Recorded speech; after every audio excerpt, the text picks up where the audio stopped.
6h16, de volta com o Manhã no Ar, as principais notícias dessa terça-feira.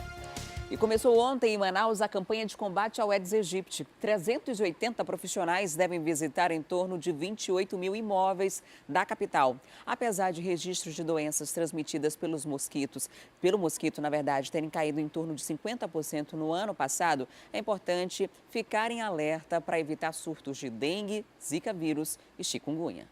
A família da dona Iva nunca teve dengue, zika ou chikungunya, mas tem um motivo. Ela sabe quais cuidados deve ter em casa.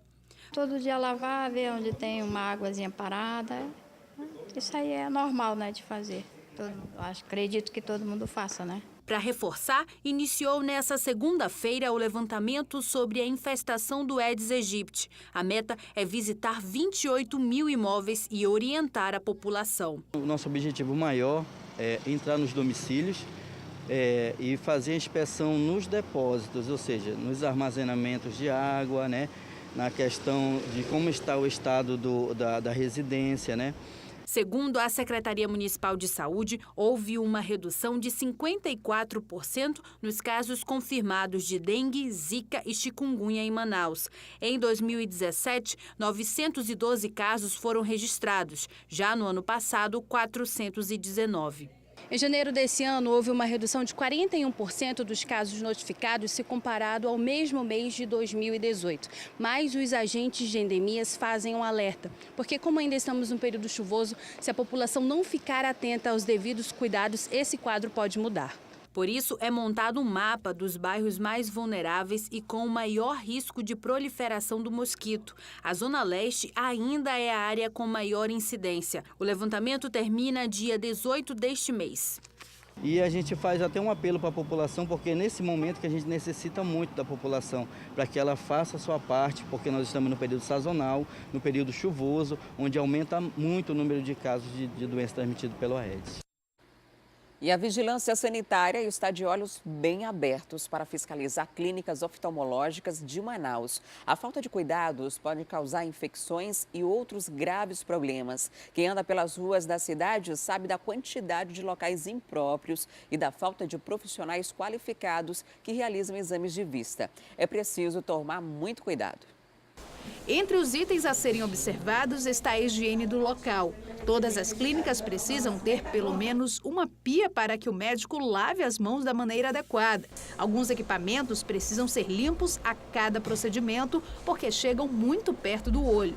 Os colírios aplicados nos pacientes também precisam estar dentro do prazo da validade. Além disso, máquinas como essa, que ajudam a definir o grau das lentes, devem estar bem calibradas e posicionadas de acordo com os padrões de qualidade.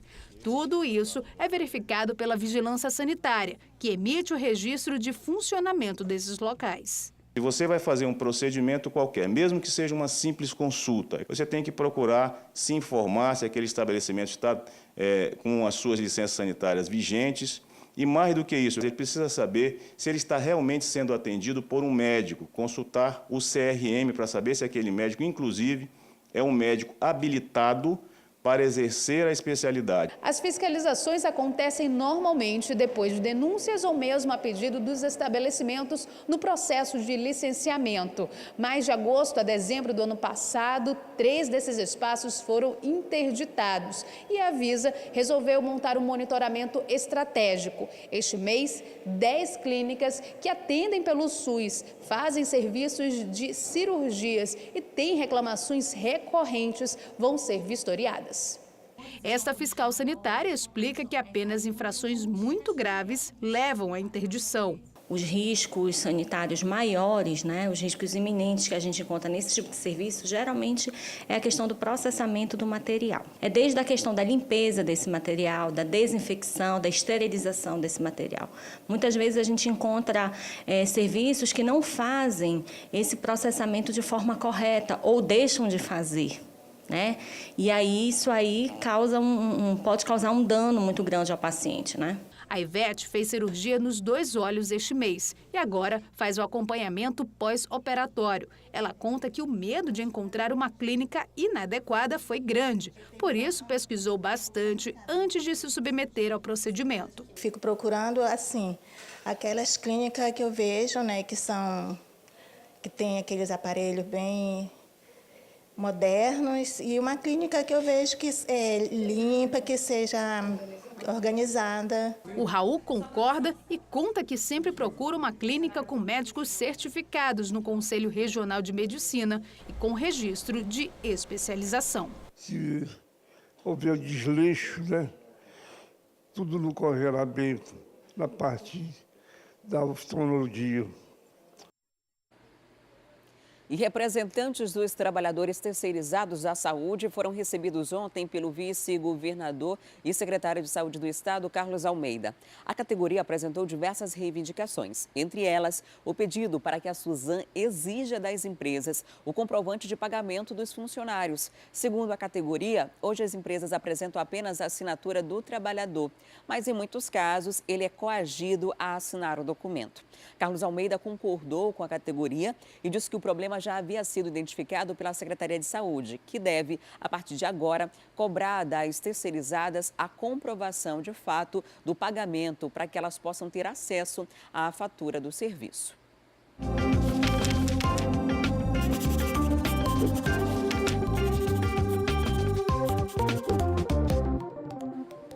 Início do ano, volta às aulas e uma preocupação para quem é universitário. Como conseguir um estágio na área. O que muitos deles não sabem é que nessa época do ano é que surge o maior número de vagas. Cursando o 8º período de Direito, José Mário diz que não encontrou dificuldade para conseguir o primeiro estágio. E olha que ele entrou no mercado cedo, no início da faculdade. O meu primeiro estágio eu consegui através de indicação de uma amiga e depois, através do CE, eu realizei a prova da Defensoria Pública da União, obtive êxito e fui chamado para lá. Foi bem tranquilo, acho que basta mesmo um aluno se interessar, estudar, se preparar um pouquinho, minimamente, para as provas e aí você consegue êxito. O Vitor estudou e fez uma prova para concorrer a uma vaga de estágio no Tribunal de Justiça. Passou. Para ele, o segredo é... É tudo uma questão de disciplina. Se você conseguir arrumar o seu tempo, e pegar os assuntos e estudar a fundo, você vai conseguir passar. O assunto todo é dado pela faculdade. Resta só a disciplina do aluno mesmo, de estudar e conseguir. Enquanto para muitos o ano só começa depois do carnaval, para outros esse é o período de correr atrás de uma oportunidade. É que no início do ano, as chances de entrar no mercado de trabalho através de um estágio são maiores. Isso porque surgem oportunidades de quem já esteve aqui na sala de aula e hoje trilha uma carreira de sucesso. As chances são maiores porque, final do ano, todos os estudantes, a maioria dos estudantes conclui o seu ciclo de estágio por 24 meses. Tem aqueles estudantes que são contratados e efetivados na própria empresa e ainda aqueles que desistem da oportunidade.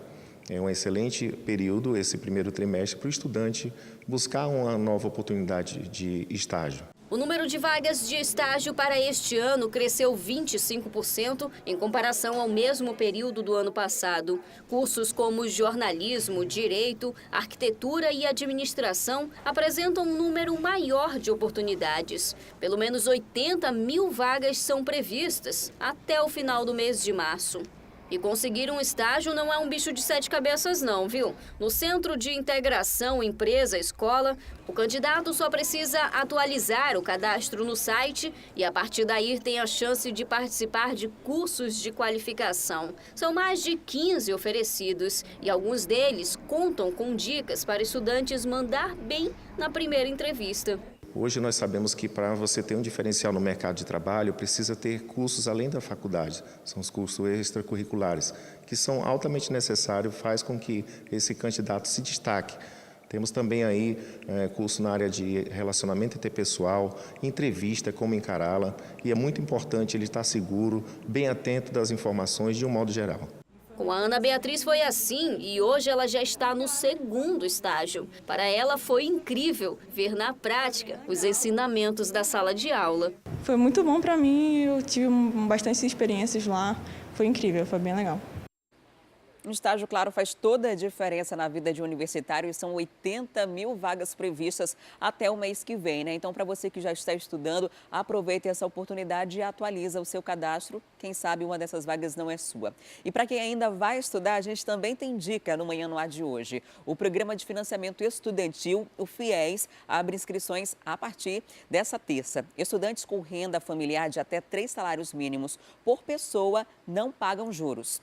Quem tem uns detalhes sobre esse assunto é a Tamires Clay. A gente vai conversar com ela agora ao vivo. Vem comigo. Tamires, além da comprovação de renda, os estudantes precisam se encaixar em outros critérios para conseguir uma dessas bolsas, né? Oi, Adriane, bom dia para você, bom dia a todos que nos acompanham. Pois é, olha, tem que ter ido pelo menos, mais ou menos bem ali no Enem, tem que ter tirado acima de 450 pontos, não pode ter zerado. Além disso, também não pode ter nenhum tipo de dívida e tem que ser um bom aluno, né? Então, a gente já recomenda a você que quer o FIES, já se inscreve a partir de hoje no site que está aparecendo aí na sua tela, é o www.fies.mec.gov.br. As inscrições vão até o dia 12 de fevereiro. O resultado vai sair no dia 18. Depois disso, não está acabado. Não basta ter passado, ter sido selecionado. Tem que confirmar as informações que colocou lá.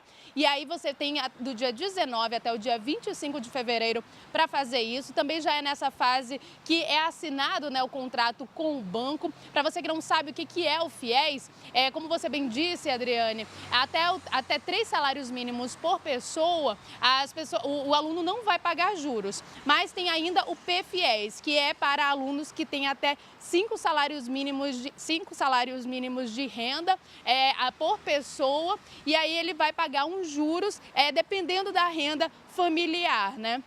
Então, durante a faculdade, esse aluno ele só vai pagar esses juros, o resto mesmo vai pagar depois da faculdade. Então, para você que está em casa, é bom que você entenda que isso é um financiamento. Então, tem que ter todo um planejamento financeiro antes de contratar, antes de tentar entrar realmente. Não são todas as instituições realmente que participam desse financiamento. Você tem que ver realmente qual que é a instituição que vai participar, que você vai conseguir. Quem vai participar do PFIES, depois de fazer a pré-seleção, de ser pré-selecionado, vai ter que procurar a comissão permanente de supervisão e acompanhamento no dia seguinte na instituição que vai estudar para confirmar essas informações. Então, é uma boa oportunidade, mas é claro que a gente tem que ter aquele cuidado, né? Porque a gente sabe que hoje muitos alunos acabam se endividando um pouco mais porque não fazem esse planejamento familiar, econômico, né? Antes de contratar o serviço, né, Adriane?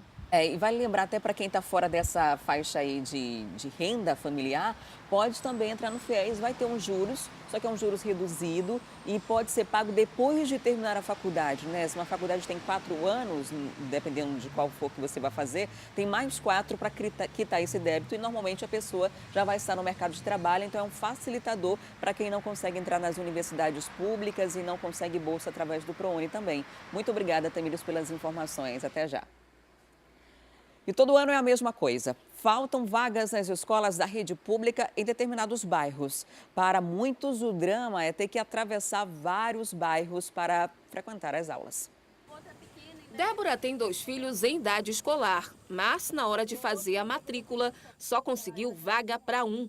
Só tem para o outro filho muito longe de onde ela mora. Ficou muito difícil porque as vagas que tem é em outro bairro. Fica difícil porque eu vou pagar a minha passagem. A passagem dela para ir deixar, para ir buscar, não tem condições. Por causa da falta de vagas nas escolas da rede pública municipal, a sede do Conselho Tutelar da Zona Norte tem ficado assim, movimentada. Muitos pais vêm aqui na esperança de encontrar lugar para os filhos em alguma escola perto de casa. Kelly não conseguiu matricular o filho Brian, de 4 anos. Muito difícil encontrar uma vaga para criança de 4 anos, né? E, na verdade, era para estar estudando, né? Além da falta de oferta de vagas para o ensino fundamental, muitos pais reclamam que faltam também vagas nas creches. Por isso, a primeira Defensoria Pública do Juizado da Infância e da Juventude deve entrar com uma ação contra a Prefeitura, pedindo que o problema seja resolvido. Nós estamos mobilizando a comunidade, através das instituições, igrejas, através de abaixo-assinado, para que o próprio defensor provoque tanto a CEMED como a SEDUC a se posicionar, o que eles pensam em fazer, que existe uma demanda muito alta de crianças infrequentes às escolas, em virtude do que? Principalmente de estudar longe da sua residência ou dessa oferta insuficiente de escolas na cidade de Manaus, assim como a Zona Norte como um todo. Nós entramos em contato com a CEMED, que é responsável pelas creches municipais, mas até o fechamento dessa edição, a gente não teve nenhum tipo de resposta. E agora chegou o momento da nossa interação ao vivo com a Rádio FM O Dia. Vem comigo que a gente vai conversar agora com o Emanuel Cardoso, que está ao vivo na 93.1. Olá, Emanuel, muito bom dia para você. Oi, Adriane, muito bom dia para você e para quem te acompanha aí pela TV A Crítica, para quem nos acompanha a partir de agora na TV A Crítica. Olha só, um dos nossos assuntos hoje é o projeto anticrime que foi apresentado ontem em Brasília pelo ministro da Justiça e Segurança Pública, Sérgio Moro, e é um projeto aí que muda pelo menos 14 leis existentes e endurece algumas penas e punições para quem participa de organização criminosa. Até a organização criminosa aqui do Amazonas foi citada aí nesse texto, né? Exatamente. Durante a campanha política passada à presidência da República, o tema segurança pública esteve no centro das discussões e agora, finalmente, o governo federal mostrou a que veio, com essa proposta apresentada pelo juiz Moro. E ele, nisso que você falou, Adriane, apresentou inclusive um novo conceito, ampliou o conceito de associação criminosa, de quadrilha, e colocou aí exemplos como o PCC, o Comando Vermelho e a própria FDN estão figurando no texto da proposta do juiz Sérgio Moro como sendo modelos de associação, modelos de crimes. Agora, de grupos criminosos. Agora, essas alterações, elas não aumentaram, a proposta não é aumentar apenas a pena dos crimes, e sim aumentar o tempo em que os suspeitos devem estar na cadeia. Só teve um caso em que há a previsão de aumento da pena em relação à posse de armas. Se a pessoa tiver antecedentes por crimes violentos e for pego na rua com uma arma de fogo sem ter o registro, sem ter o porte para isso, essa pessoa poderá ter a pena aumentada. Mas nos demais casos, por exemplo, de crimes violentos, a proposta do ministro da Justiça é de que essa pessoa só tenha progressão de pena depois de cumprir 3/5 da pena. E aí, tem muita coisa nessa proposta, Adriane. Ele está propondo aí, por exemplo, que a condenação em segunda instância que tenha o cumprimento da pena imediatamente, com algumas exceções, quando houver a possibilidade de que a condenação seja revista durante um recurso. Mas, fora isso, o cumprimento imediato da pena já depois da segunda instância, já depois da decisão da segunda instância. Esse projeto anticrime também prevê, endurece para o crime organizado, sobretudo para o tráfico de drogas. Ele prevê, inclusive, que os conhecidos líderes de associações criminosas comecem a cumprir penas já em presídios federais, direto para presídios federais. E outra, membros de facções criminosas que conhecidamente, mesmo depois de preso, continuarem como membros, perdem a possibilidade de progressão da pena. Crimes cometidos com arma de fogo, por exemplo, como os assaltos, que são a maior parte dos casos, há o enrijecimento também dessa pena e o cumprimento da pena em regime fechado, não importando o tempo, se é 2 anos, 3 anos, 4 anos, não importa. O cumprimento dessa pena inicialmente em regime fechado, inclusive para os crimes de corrupção. É lógico, medido também o tipo de corrupção, porque há aquela corrupção que tem um efeito nocivo e danoso para a sociedade, que o próprio juiz chamou de um segundo imposto que a sociedade paga por conta da corrupção. Então, a proposta é que estes presos comecem a cumprir a pena no regime fechado. Tem muita coisa nessa proposta anticrime. Isso deve ser encaminhado para o Congresso Nacional e aí deputados e senadores, então, que até então estão se mostrando favoráveis a essas mudanças, deverão analisar essa proposta que o governo está apresentando e decidir, Adriane, se vão levar adiante ou não tudo tudo isso. Inclusive, os secretários de segurança de todos os estados participaram dessa apresentação do plano, né? Hoje o jornal A Crítica traz como destaque e traz todos os detalhes. Ele é muito grande, esse pacotão aí de mudanças. Então, quem quiser ter mais detalhes pode ir direto no jornal A Crítica de hoje, disponível em todas as bancas, no portal A Crítica também, para acompanhar pontualmente cada mudança, né? Porque são diversas em diversos sentidos. Tem a questão de progressão de pena, pagamento de multas em algumas circunstâncias, enfim. E uma das coisas que deve ajudar também o sistema judiciário é uma possibilidade de acordo em confissão de crime, né? Quando o bandido for um réu confesso, em vez de passar por todo aquele trâmite judicial, né, ele pode ali logo no início, na primeira instância, já definir uma pena quando há confissão desse crime, sem que tenha todo esse andamento judicial, né? E isso pode beneficiar o bandido, porque vai haver uma redução, uma espécie, como se fosse uma delação premiada, mas que vá à cadeia, principalmente em crimes hediondos. E ainda assim diminuir o processo todo no judiciário, que é muito custoso para a gente. Exatamente. O que o ministro fez foi trazer muita coisa que já é adotada pela doutrina jurídica e colocar na letra da lei. Então, muitos procedimentos, por exemplo, em relação à legítima defesa, a maneira como muitos juízes acabam decidindo sobre situações em que alguém reage a algum crime, a chamada legítima defesa, isso acabou indo para a lei também e, sobretudo, em relação à atuação policial, está colocado nessa proposta anticrime que o agente da lei pode sim reagir quando houver ameaça a alguém ou a ele mesmo, antes da pessoa atirar, o policial percebendo, o agente público de segurança percebendo que há esse risco, pode interferir. E também o caso de legítima defesa, quando a pessoa reage de forma violenta por conta do contexto e da circunstância. Então, o que o juiz fez, o ex-juiz, agora ministro, fez, foi trazer muito do que já era tido como doutrina jurídica e colocar isso efetivamente na lei. Por isso, essa ampliação do conceito de organização criminosa, por isso a alteração em todos esses dispositivos legais.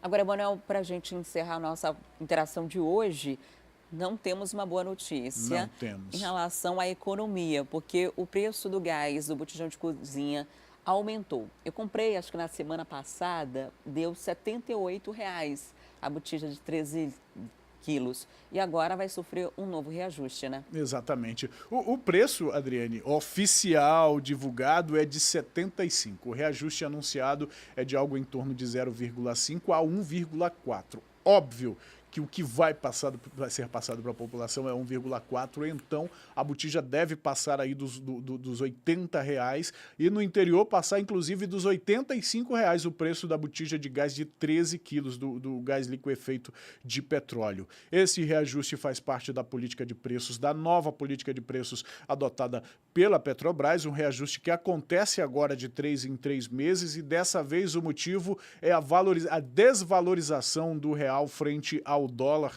que faz parte, inclusive, é um dos elementos sobre os quais a Petrobras faz o reajuste do valor do gás. Então, a gente tem que se preparar aí, porque a próxima vez que você for comprar, com certeza já vai ter que pagar um pouco mais de 80, Adriane. Ainda bem que eu demoro, né? O último durou 8 a 9 meses, mais ou menos, lá em casa. Ainda bem. Agora, toda vez que compra é um novo susto, né? Porque já teve reajuste agora em novembro, né, que chegou a esse valor de média de R$ 75 a R$ 78,00 e agora mais um reajuste. A gente vai ver de que forma isso é repassado, porque o percentual de reajuste é pequeno, mas quando chega lá na ponta para a gente, consumidor final, o preço está lá em cima, né? E já a partir da próxima semana os consumidores já vão sentir esse preço aí no bolso, Adriane. Muito obrigada, Emanuel, pela participação. Um excelente dia para você e para os ouvintes da FM O Dia. Muito bom dia para você, Adriane. Bom dia para todo mundo e a gente se encontra por aqui amanhã de novo, se Deus quiser. Até lá. Tchau, tchau. E o governador Wilson Lima retorna hoje à Assembleia Legislativa do Amazonas para a leitura da mensagem governamental, que trata na prática da apresentação para os deputados do plano de governo dele. A previsão é de que, na ocasião, Wilson revele quem vai ser o líder do governo na casa. E o movimento na Assembleia Legislativa, ao longo do dia de hoje, vai ser grande. É que os professores também prometem realizar um ato público por lá contra o veto da lei da transparência do Fundeb. Mais detalhes você vai acompanhar ao longo da nossa programação. E os deputados e senadores do Amazonas se reúnem hoje às 5 da tarde em Brasília com o ministro da Infraestrutura e Transporte, Tarcísio Freitas, para pedir apoio à pavimentação da BR-319, que liga Manaus a Porto Velho. Os governadores do Amazonas, de Roraima e de Rondônia também estarão presentes no encontro. Ontem, os deputados federais e senadores se reuniram e traçaram como estratégia pedir que o governo federal repasse a administração da rodovia ao estado do Amazonas, assim com os recursos para a viabilidade da obra. No plano de investimento do Ministério da Economia, para os próximos 4 anos, no valor de 100 bilhões de reais, a BR-319 não foi incluída. Então, a tentativa aí dos governadores é conseguir recurso para finalmente tirar essa BR do projeto ou dos discursos políticos. E o comércio informal, aquele que as pessoas vendem produtos em sinais de trânsito e paradas de ônibus, teve um crescimento de 30% no ano passado. O problema é que, sem fiscalização, esse tipo de atividade acaba prejudicando o mercado local. O aumento vem desde 2015 e é perceptível o crescimento das vendas. Seja nas paradas de ônibus ou nas sinaleiras, tem sempre algum vendedor. O problema é quando o comércio de produtos se torna ilegal. A facilidade de não pagar impostos acaba prejudicando o mercado de quem está com os tributos em dia. Se aumentar mais do que está aumentando, existe um momento que o lojista também não vai aguentar concorrer com alguém que não paga os impostos e que usa a cadeia toda de custos em relação aos seus filhos dessas pessoas, usam escolas, usam os hospitais e quem paga é aquele que está realmente pagando seus impostos. Em nota, a Prefeitura informou que a atividade de vendedores ambulantes em sinais de trânsito é ilegal. Está liberado apenas para as pessoas que comercializam bombons e água nas paradas de ônibus. A Prefeitura também fez um alerta à população para que evitem de comprar produtos nos cruzamentos, como, por exemplo, frutas e verduras, porque eles não seguem os critérios recomendados pela saúde. As opiniões se dividem. Sob o olhar da população, a desinstabilidade financeira e crise no mercado de trabalho se tornam referências para quem aceita. É um meio deles terem um sustento, né? Eu sei que é errado, né? Mas do jeito que está o país... Um cenário sem emprego como nós vivemos, alguma coisa essas pessoas precisam fazer para sobreviver, né? O que mais a gente vê são bancas informais de frutas, legumes, mas é aquilo que a gente precisa correr atrás, né? Existe fiscalização feita pela Prefeitura com ações de conscientização e blitz educativas para evitar que os vendedores realizem o tipo de venda. Porém, eles reclamam a falta de oportunidades em outro tipo de mercado. Trabalho aqui já há 30 anos e não tem outra. Porque se a gente for trabalhar até mesmo empregado, não dá pra gente, né? Porque a gente às vezes vai trabalhar, aí os caras não querem pagar direito a gente. Quem compra produtos sem nota fiscal não pode, por exemplo, solicitar ao PROCON ou a qualquer outro órgão o direito do consumidor, o que dificulta o serviço de assistência técnica ou troca. Já o comércio legal propicia vários benefícios aos empreendedores. Eles podem ter acesso a opções como previdência social, acesso a auxílio-doença, auxílio-reclusão, salário-maternidade e contratos com grandes empresas. Um dos órgãos que trabalha muito forte em cima disso é o próprio SEBRAE, onde as pessoas podem fazer o treinamento para como abrir uma empresa, como iniciar uma empresa, eles fazem isso e com isso você vai entendendo o que é custo, o que é venda, quanto é que é o percentual, que lucro dá, o que adianta você estar abrindo para poder de repente abrir e fechar sem entender do que é o comércio. E olha só, chegou o momento de a gente continuar falando de emprego, mas de emprego formal, porque hoje tem mais de 80 vagas para serem preenchidas no ICINES Manaus e Amazonas. Quem vai trazer os detalhes ao vivo para a gente é a repórter Tamires Clé. Vamos conversar com ela então agora para falar das áreas e requisitos, né, Tamires? Quem quiser se candidatar faz o quê?